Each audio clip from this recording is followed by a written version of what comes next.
Doctor Baba Saheb Ambedkar open university.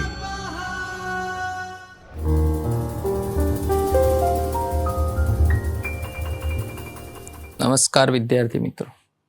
Doctor Baba Saheb Ambedkar open યુનિવર્સિટીના જ્યોતિર્મય પરિસર ખાતે આવેલ ચૈતન્ય સ્ટુડિયોમાંથી હું ડૉક્ટર કૃણાલ મિસ્ત્રી આપ સૌનું હાર્દિક સ્વાગત કરું છું.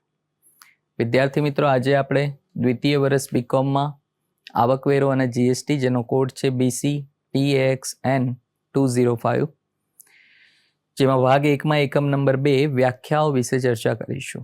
તો આવકવેરો અને જીએસટી માટેની જે અલગ અલગ વ્યાખ્યાઓ આ ચેપ્ટરમાં આપેલી છે. આવકવેરો શું છે, એનો અધિનિયમ શું છે, એના વિશેની ચર્ચા ચેપ્ટર 1માં આપણે કરી. આગળ આવકવેરાને સમજવા માટે અને કોઈ પણ વ્યક્તિ જ્યારે આ ચેપ્ટરમાં ડિટેલમાં સબ્જેક્ટમાં ડિટેલમાં જવા માગતો હોય તો એના માટે જે જુદા જુદા પદ છે તે સમજવા ખૂબ જરૂરી છે. તો સૌથી પહેલાં આપણે એ સમજીએ કે આ એકમમાં આપણે કઈ કઈ વ્યાખ્યાઓ વિશે ચર્ચા કરીશું. તો સૌથી પહેલાં શેના વિશે ચર્ચા કરીશું તે સમજીશું. ત્યારબાદ આવકવેરો શું છે એનો એક બેઝિક અર્થ અહીંયા આપણે સમજીશું કે એનો મિનિંગ શું થાય છે.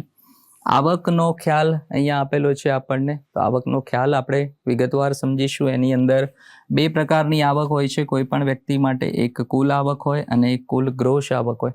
તો આ બંને આવક શું છે એના વિશે આપણે ડિટેલમાં ચર્ચા કરીશું. હજી પણ બીજી ઘણી બધી વ્યાખ્યાઓ છે, એ આગળ આપણે સમજતા જઈશું. તો સૌથી પહેલાં તો કરવેરાનો મૂળભૂત હેતુ શું છે? તો સામાજિક અને જે આર્થિક વિકાસ છે એમાં જે વૃદ્ધિ પાછળ જે ખર્ચ થતો હોય છે, સરકાર જે પણ ખર્ચ કરે છે સમાજના વિકાસ માટે, બરાબર, તો એ વિકાસ માટેનો જે ખર્ચ છે એ સરકાર ક્યાંથી લાવશે? તો એમાંથી સરકાર મોટાભાગનું જે ભંડોળ છે એ કરવેરામાંથી ઊભું કરતું હોય છે, બરાબર. રસ્તા બનાવવા, હોસ્પિટલ બનાવવી, ગાર્ડન બનાવવા, તો આ બધા જે સમાજ માટેના જે ખર્ચ છે, આર્થિક ખર્ચ, સામાજિક ખર્ચ, જે પણ ખર્ચ થાય છે એ તમામ ખર્ચનું જે ભંડોળ છે એ ભંડોળ કરવેરામાંથી ઊભું કરાતું હોય છે. અને એટલા માટે ભારતીય આવકવેરો જે કાયદા 1961 છે એ પ્રમાણે કરદાતા પાસેથી એમણે જે પાછલા વર્ષ દરમિયાન કમાયેલી રકમ હોય એ રકમ ઉપર એક ચોક્કસ દરે કરવેરો લેવામાં આવતો હોય છે. એવી અલગ અલગ જે 5 શીર્ષક હેઠળની આવક છે એ શીર્ષકો વિશે પણ આગળ આપણે વિગતવાર ચર્ચા કરીશું. પણ એ જુદા જુદા જે 5 શીર્ષકો છે, પગારની આવક હોય, એનો મૂડી નફો હોય, બરાબર, એની કોઈ ધંધાની કે વ્યવસાયની આવક હોય, કોઈ અન્ય સોર્સમાંથી એને કોઈ આવક પ્રાપ્ત થઈ હોય, તો આવા જુદા જુદા જે 5 શીર્ષકો કરવેરા અધિનિયમમાં આપેલા છે એ 5 શીર્ષકો હેઠળ જે પણ આવક થાય છે એ આવકની ગણતરી કરવામાં આવે. એ ગણતરી કરીને પછી એને જે જરૂરી કપાતો છે, બરાબર, એ બધી કપાતો બાદ કર્યા પછી જે પણ એની કુલ ગ્રોસ આવક આવે એના ઉપર એને કરવેરો ભરવાનો થાય છે, બરાબર. પણ આ જેટલું આપણે સમજીએ છીએ એટલું ઇઝી નથી, કારણ કે સામાન્ય વ્યક્તિ માટે આ સરળ એટલું નથી કે આપણે એવું સમજી લઈએ કે આવકની ગણતરી કરો, એમાંથી કપાત બાદ કરી જે પણ આવક આવે છે એના ઉપર કરવેરો ભરી લઈએ, બરાબર. પણ એટલું ઇઝી નથી. એના માટે જે અલગ અલગ નિયમો છે, એના અલગ અલગ જે વ્યાખ્યાઓ છે એ પણ સમજવી ખૂબ જરૂરી છે. એટલે એની સમજ ડિટેલમાં જ્યાં સુધી ન હોય, કાયદા મુજબ જે કયા પ્રકારનો એ શખ્સ છે એ સૌથી પહેલાં નક્કી કરવું પડે એ ભારતીય રહેણાંક છે કે નહીં, બરાબર. ભારત બહારનો કોઈ વ્યક્તિ પણ ભારતમાં આવીને જો એ આવક પ્રાપ્ત કરતો હોય, અથવા તો ભારતીય નાગરિક કોઈ વિદેશમાંથી કોઈ આવક પ્રાપ્ત કરતો હોય, તો એ બધી આવકો ઉપર કઈ રીતે ટેક્સ લેવાય છે, બરાબર, એના વિશે પણ અહીંયા સમજવું ખૂબ જરૂરી છે.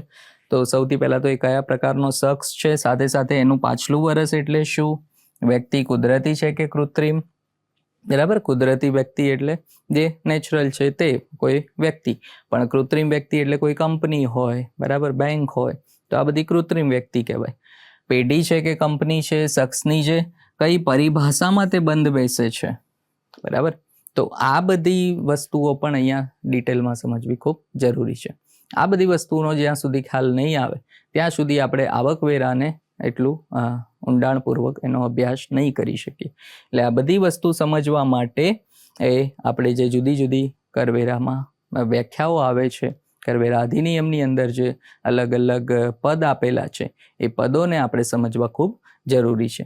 તો એવા અલગ અલગ પદ વિશે અહીંયા ચર્ચા કરીશું. એમાં સૌથી પહેલો આપણે આવકવેરાનો અર્થ લઈએ કે ઇન્કમ ટેક્સ એટલે શું. બરાબર, આપણે એને બે ભાગમાં વહેંચી દઈએ તો ઇઝીલી આપણને ખબર પડશે કે કોઈ પણ વ્યક્તિ જે પોતાની આવક કમાઈ રહ્યો છે, પાછલા વર્ષની જે આવક છે, એ પાછલા વર્ષની આવકની ગણતરી કરી એમાં જે તે એને કપાતો મળતી હોય બાદ કરીને પછી જે એના ઉપર વેરો ભરવામાં આવે છે, ટેક્સ ભરવામાં આવે છે, એને આવકવેરો કહીએ છીએ. બરાબર, તો સામાન્ય અર્થમાં એ આપેલું છે કે જે વેરો વ્યક્તિ કે શખ્સની પાછલા વર્ષની આવક, બરાબર, ગયા વર્ષે જે એને કમાયેલું છે, પાછલા વર્ષમાં જે બી આવક એને પ્રાપ્ત થઈ છે, એના ઉપર નાણાકીય વર્ષે દેશની કેન્દ્ર સરકાર દ્વારા જે પણ વસૂલ કરવામાં આવે છે, બરાબર, જે રકમ વસૂલ કરવામાં આવે છે એ રકમને આપણે આવકવેરો કહીએ છીએ. બરાબર, આર્થિક વિકાસ માટે કરવેરો એક મહત્વનું સાધન આપણે કહી શકીએ, કારણ કે સૌથી વધારે જે આવક પ્રાપ્ત થતી હોય સરકારને તો એ કરવેરામાંથી થતી હોય છે. એટલા માટે જ્યારે પણ દેશનો કોઈ આર્થિક વિકાસ સાધવો હોય તો એ આર્થિક વિકાસ માટે સૌથી મહત્વના સાધન તરીકે કરવેરાનો ઉપયોગ કરી શકાય છે. તો એક પ્રગતિશીલ રાષ્ટ્રની સ્થાપના કરવા માટે આવકવેરો ખૂબ અગત્યનું સાધન પુરવાર થાય છે. અને એટલે આવકવેરાનો અર્થ સમજવા માટે આપણે સૌથી પહેલાં આવકનો ખ્યાલ સમજવો પડે. બરાબર, કે આવક એટલે શું, કઈ આવકને આપણે અહીંયા કન્સિડર કરીશું, બરાબર, ધ્યાનમાં લઈશું. તો એવી જુદી જુદી આવક અહીંયા આપણને આપેલી છે, એના વિશે આપણે ડિટેલમાં ચર્ચા કરીએ. તો જે આવકવેરા કાયદો છે 1961નો, એની જે કલમ 2 છે એની પેટા કલમ 24 મુજબ આવક ઉપરાંત અન્ય કઈ કઈ રકમોને આવક તરીકે ગણવી એ વિશેની માહિતી આપેલી છે. બરાબર, કરવેરા અધિનિયમમાં આવક તો છે જ, બરાબર, એ આવક પ્રાપ્ત કરે છે, પણ એના સિવાય કઈ કઈ આવકને આપણે અહીંયા ધ્યાનમાં લઈશું અને એને ગણતરીમાં આપણે ધ્યાને લેવાની, તો એ આવક કઈ કઈ છે, કઈ રકમોને આપણે આવક તરીકે ધ્યાનમાં લઈશું એ સમજવું ખૂબ જરૂરી છે અને એની માહિતી ત્યાં આપેલી છે. તો આવી વાસ્તવિક ગણાતી આવકોમાં જે નિયમિત રીતે મળતી રકમ હોય, અનિયમિત રીતે મળતી રકમ હોય, એ તમામ રકમોનો અહીંયા સમાવેશ થાય છે.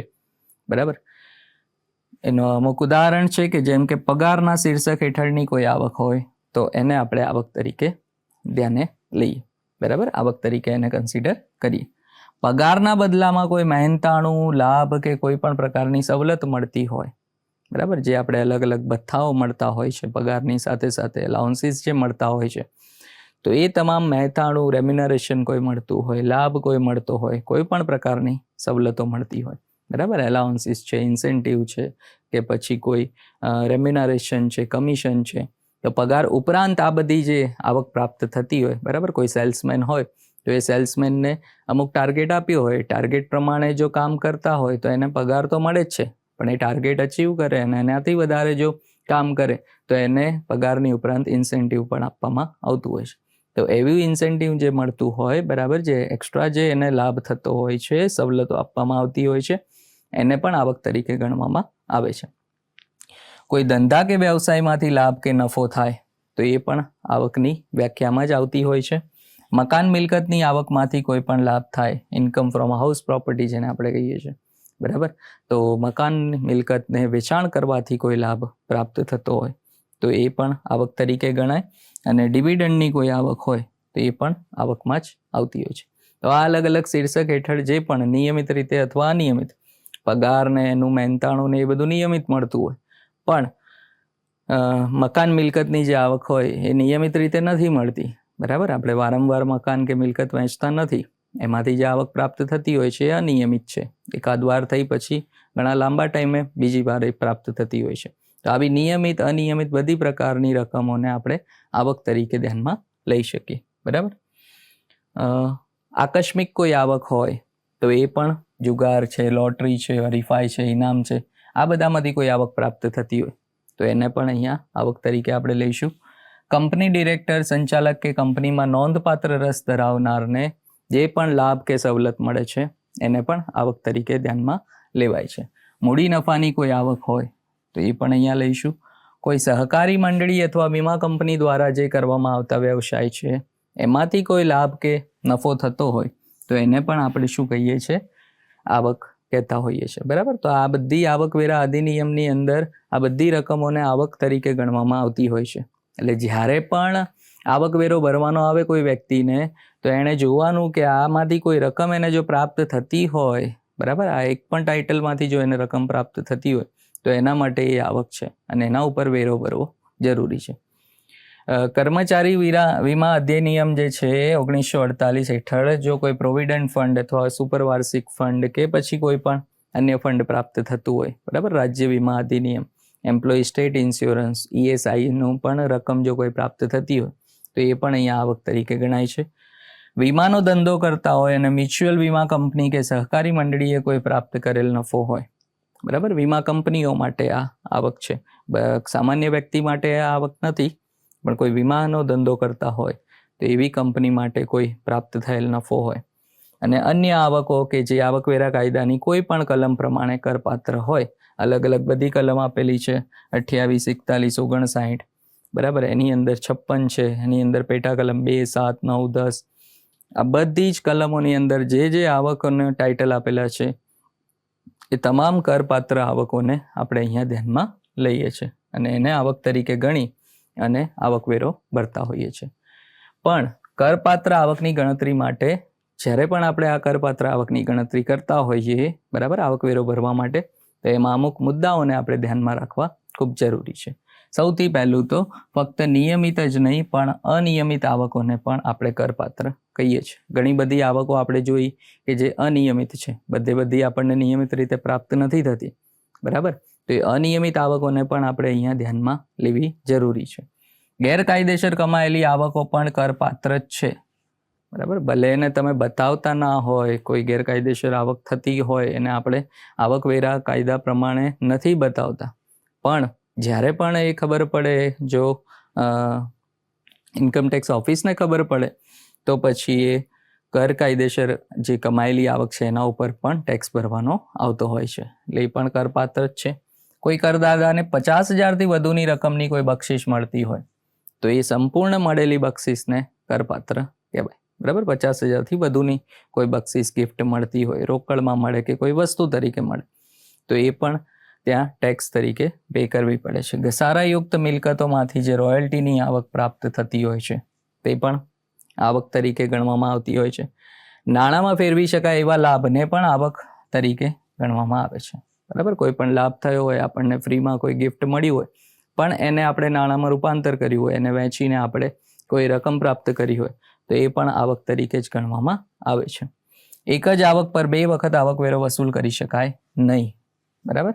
એકવાર તમે આવકવેરો ભરી દીધો પછી એને બીજી વાર ભરવાની જરૂર નથી, ઓકે, એટલે એ અહીંયા ધ્યાનમાં લેવાય છે.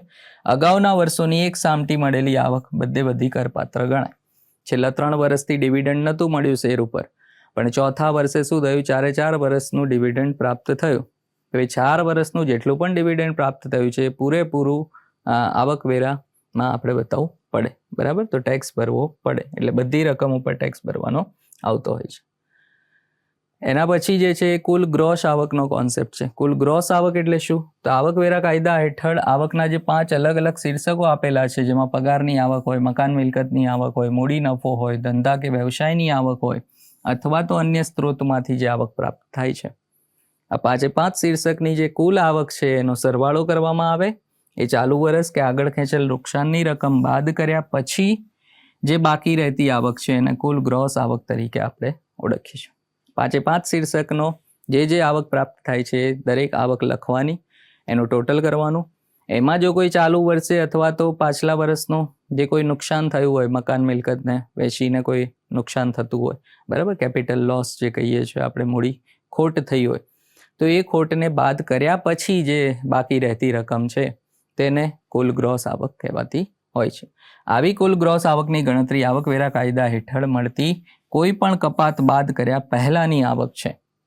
આમાં કોઈ કપાત હજી બાદ નથી થઈ, ફક્ત અને ફક્ત આપણે જે આગળ ખેંચેલ નુકસાન હોય અથવા ચાલુ વર્ષનું કોઈ નુકસાન થયું હોય, બરાબર, મૂડી નુકસાન થયું હોય તો એ નુકસાનને જ ફક્ત બાદ કરીએ છીએ અને નુકસાન બાદ કર્યા પછી જે રકમ મળે છે એને આપણે ગ્રોસ આવક કહીએ છીએ. હજી સુધી આપણે કોઈ કપાત બાદ કરી નથી, એના પછી કપાત બાદ કરવામાં આવે, બરાબર, એટલે કપાત માટેની જે કલમ 80C થી 80U છે એ ગણતરી અહીંયા જરૂરી બનતી નથી, કારણ કે કપાત આપણે હજી બાદ કરતા નથી, બરાબર. કપાતો બાદ કરીશું પછી જે આવક મળશે એને કુલ આવક કહેવાય. તેના પછીનો જે કોન્સેપ્ટ છે કુલ આવક, કે જેની અંદર આવકવેરા કાયદા પ્રમાણે કુલ આવક એટલે કુલ કરપાત્ર આવક.